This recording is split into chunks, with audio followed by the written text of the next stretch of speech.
Hello everyone. आज के इस वीडियो में हम आगे कंटिन्यू करेंगे मैटर को। एक्चुअली हम लास्ट टाइम मैटर ही पढ़ रहे थे, तो मैटर को आज हम कंटिन्यू करेंगे। और इसमें मैं क्या करता हूँ, इंक को चेंज कर देता हूँ सो दैट आपको अपीयरेंस अच्छा आए। हो सकता है इसमें दिक्कत हो रही होगी, ठीक है।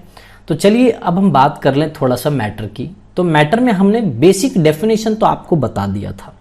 बेसिक डेफिनेशन क्या बताया था कि anything that occupies space has mass and offers some resistance is called as matter.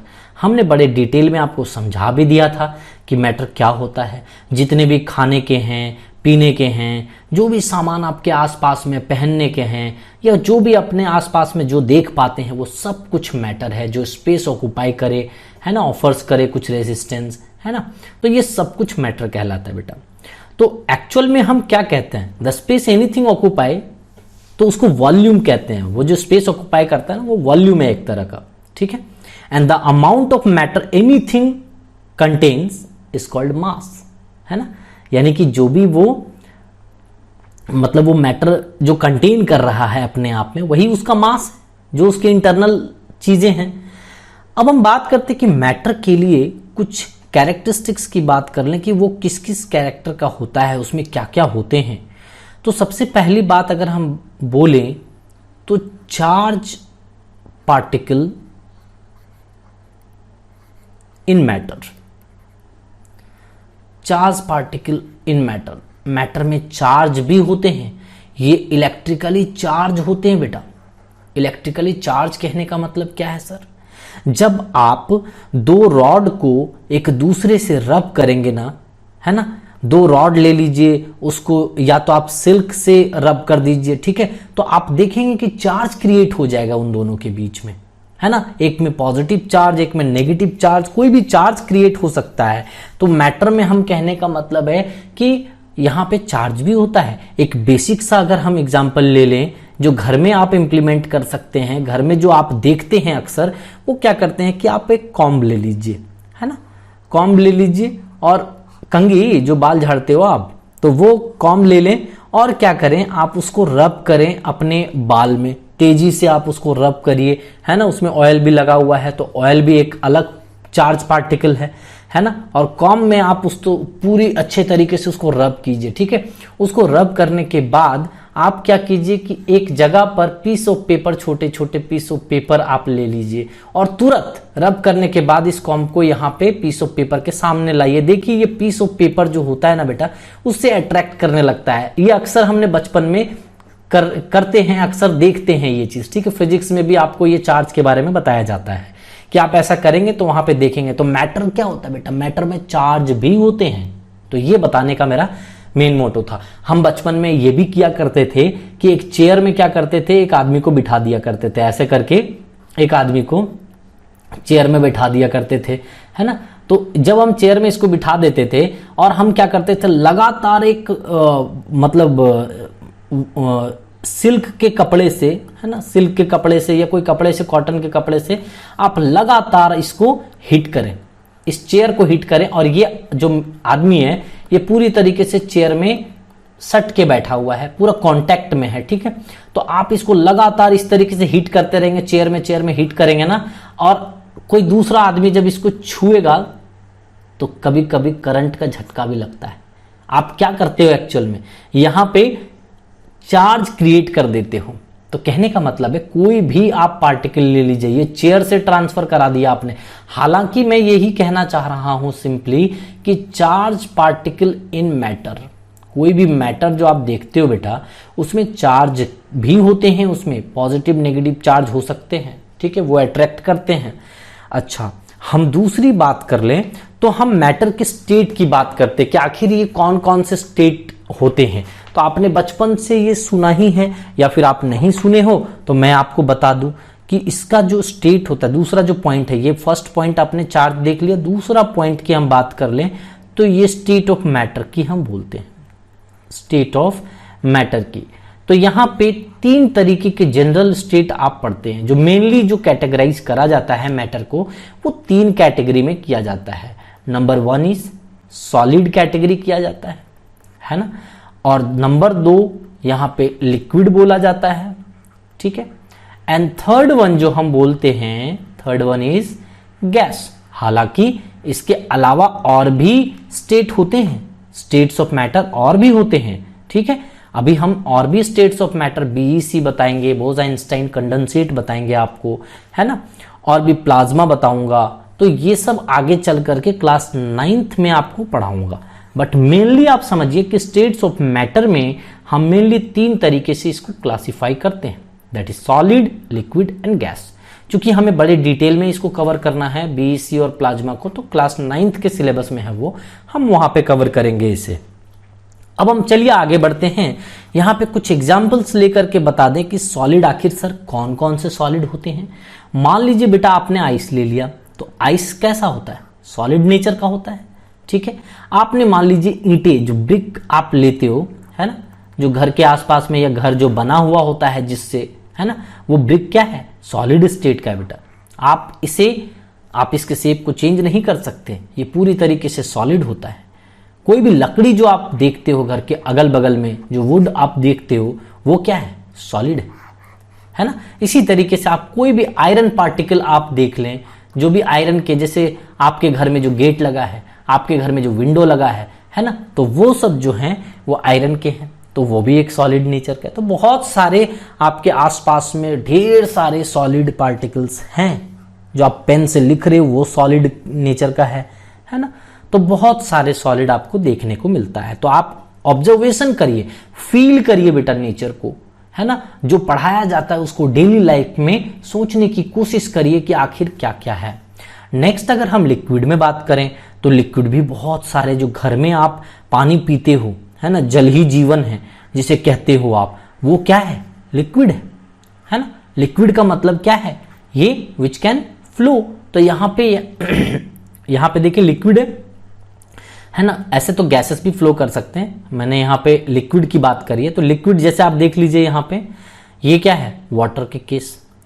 और आप ले सकते हैं घर में जो, और जैसे फादर कभी ऑफिस जाते हैं तो गाड़ी में जब भरवाते हैं, वो क्या है, वो पेट्रोल है ना। इसी तरीके से हम विनेगर की बात कर सकते हैं, जो मम्मी किचन में रखती हैं, है ना, तो ये विनेगर। और इसी तरीके से ढेर सारे एग्जाम्पल आप ले सकते हो बेटा, पेंट जो आप घर में करवाते हो, है ना, these are the examples of liquid. Gas भी, ये सब चीज आप घर में ही यूज करते हो, जो चीज मैंने बताया आपको, ये सब कुछ आप घर में यूज कर लेते हो। अब अगर गैस की बात करें तो बहुत सारे गैसेस हैं, जो कि आगे चल करके और भी एलिमेंट्स आपको बताऊंगा मैं, लाइक हीलियम गैसेस, जो बलून में भर करके, और जो देखते हो कभी कभी आप देखते होंगे कि मेला वगैरह या कोई भी फेस्टिवल जब आता है तो लोग क्या करते हैं कि बलून में हीलियम गैसेस को भर के और छोड़ देते हैं आसमान में, वो ऊपर की ओर उड़ता चला जाता है, ठीक है। तो हीलियम गैसेस भर के और बलून उड़ा दिए जाते हैं। आज से आपको पता चल गया कि कौन से गैस भर के उड़ाए जाते हैं उसमें, है ना। आप देखते हो कोई ऑफिस जाते हो, कोई बिल्डिंग में जाते हो, कोई मॉल जाते हो, तो वहां पे एक सिलेंडर रखा रहता है साइड में, है ना। तो हालांकि वो मतलब उस टाइप का नहीं कह रहे हैं, मतलब कोई भी सिलेंडर में किसी भी तरह का गैस हो सकता है, तो वहां पे वो गैस है जो सिलेंडर भरे रहते हैं। घर में आपके जो सिलेंडर रहते हैं, मतलब सीएनजी गैस या फिर एलपीजी गैस, तो जो भी यूज करते हैं ना, तो इस तरीके से बहुत सारे गैसेस हैं जो यूज करते हो आप घर में, अगल बगल में। ऑक्सीजन गैस, है ना, तो इस सब को सिलेंडर में आप बंद करके रख सकते हो, है ना। सिलेंडर में बंद करके रखा जाता है जगह जगह पर, ये इसको वर्क में लिया जाता है। नेक्स्ट अगर बात करें तो जो आइड साइड में जो आपके हैं CO2 कार्बन डाइऑक्साइड, इसे भी आप सिलेंडर में बंद करके रख दीजिए। ये सारे क्या है बेटा, गैसेस हैं। हीलियम गैस है, ऑक्सीजन गैस है, CO2 गैस है ना। अब देखिए हाइड्रोजन गैस है, जो एलिमेंट्स आप देखते हैं वो सब गैसेस हैं। तो गैस, अब आप इनमें डिफरेंस देखेंगे, सॉलिड लिक्विड गैस के बीच में डिफरेंस टेबल, वो भी मैं आपको बड़े डिटेल में, सॉलिड के बीच में, लिक्विड के बीच में और गैस के बीच में डिफरेंस टेबल अगेन आपको क्लास 9th के सिलेबस में दिखाऊंगा। क्योंकि बेटा यहीं पे सब कवर कर दिया तो बेटा आप क्लास 9th के क्या पढ़ोगे। तो मैं वीडियो तो लगातार सबके बनाऊंगा ना, अभी 7th बना रहा हूं, फिर 8th बनाऊंगा, फिर 9th बनाऊंगा, फिर 10th बनाऊंगा, तो ये सब कुछ आपको एक एक करके देखने हैं, ठीक है। तो मैं यहाँ पे ये चीज कवर कर दिया, हालांकि आपके लेवल पे इससे ज्यादा आएगा नहीं, ठीक है, तो आप इतना जरूर समझ लें। अब हम आइए आगे बढ़ते हैं, और आगे बढ़ करके हम ये समझते हैं कि आखिर एटम क्या होता है। अब हम एटम के बारे में समझना चाहते हैं कि व्हाट इज एटम और ये क्या होता है, हमें डिटेल में बताइए सर। तो मैं सबसे पहले बता दूं कि डाल्टन्स अंकल ने इसके बारे में सबसे पहले डिटेल में बताया था, जिसके बारे में थ्योरी आपको जो दी जाती है। अभी फिलहाल आप ये समझिए कि एटम जो होता है smallest particle of an element, किसी भी एलिमेंट का जो सबसे छोटा पार्ट होता है उसे क्या कहते हैं बेटा, एटम। अगर हम इन जनरल कह दें कि एटम का जो मतलब साइज होता है, साइज के रेंज में अगर हम बात करें कि कैसे आखिर सर हम एटॉमिक रेडियस मेजर कर सकते हैं, एटम है तो एटम एक्चुअल में स्फेरिकल शेप का होता है बेटा, है ना। एटम जो होता है वो स्फेरिकल शेप का होता है। हालांकि इसे किसी ने देखा नहीं है, कहने का मतलब है कि आप इसे देख नहीं सकते, ये बहुत छोटा होता है। मान लीजिए कि मिलियंस ऑफ एटम्स अगर आपको दे दिए जाए ना, मिलियंस ऑफ एटम्स यानी कि लाखों करोड़ों एटम्स अगर दे दिए जाएं और उसको इकट्ठा कर दिया जाए ना, तो एक पेज जितना पतला होता है ना, शायद उतना भी ना हो पाए वो।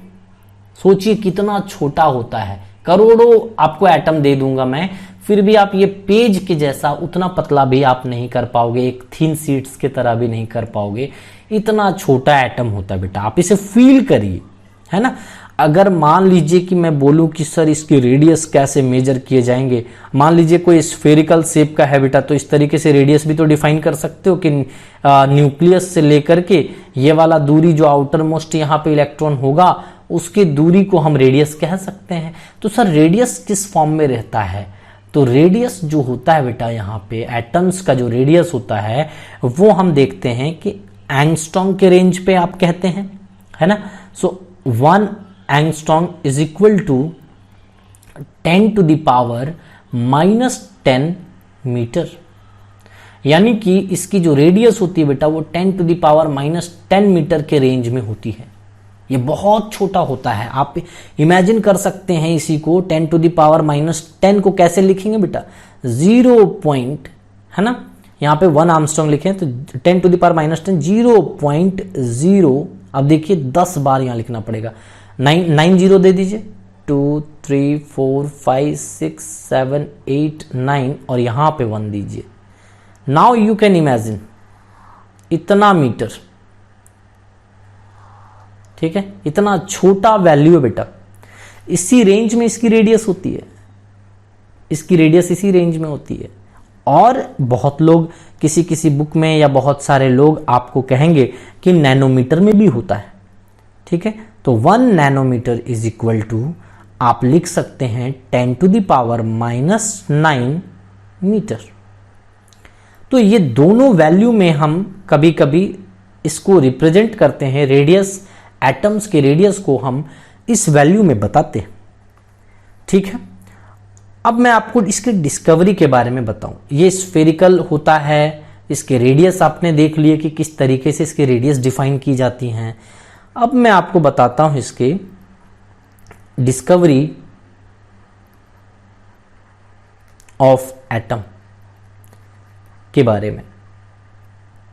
अगर मैं आपको बताऊं कि इंडियन फिलोसोफर महर्षि कनड ने सबसे पहले ये बता दिया था, जो कि इंडियन फिलोसोफर थे बेटा, उन्होंने ये बता दिया था कि किसी भी वस्तु को, हिंदी में उन्होंने कहा था, किसी भी वस्तु को अगर आप लगातार विभाजित करते चले जाएं, डिवाइड करते चले जाएं, तो जो स्मॉलेस्ट पार्ट होगा, स्मॉलेस्ट पार्ट जो होगा बेटा, उसको उन्होंने परमाणु कहा। इसको मैं इंग्लिश में लिख देता हूं, उन्होंने परमाणु कहा बेटा इसको। इंडियन फिलोसोफर महर्षि कनड ने इसको दिया था। लेकिन जब उन्होंने परमाणु के बारे में बताया तो उनके पास किसी भी तरह का प्रमाण नहीं था, प्रूफ नहीं था कि आपने ही ये थ्योरी दिया है, इसका कोई प्रूफ नहीं था। आप यूं मान सकते हैं कि हो सकता है कि ये बहुत ही छोटे लेवल के कॉलेज में या बहुत ही नॉर्मल यूनिवर्सिटी में पढ़ते होंगे, जो कि वहाँ पे जब भी कोई पीएचडी वगैरह करते हैं, रिसर्च करते हैं, तो उन्होंने क्या किया, जैसे मान लीजिए कोई थ्योरी दिया, तो उस थ्योरी को जब तक इंटरनेशनल लेवल पे पब्लिश नहीं किया जाएगा वो कैसे मान्यता प्राप्त होगी, है ना। बहुत सारे छोटे छोटे साइंटिस्ट हमारे गांव में भी होते हैं जो कि वो बहुत सारी चीज सोच पाते हैं, बट उनके थॉट्स जो होते हैं वो लोगों तक नहीं पहुंच पाती।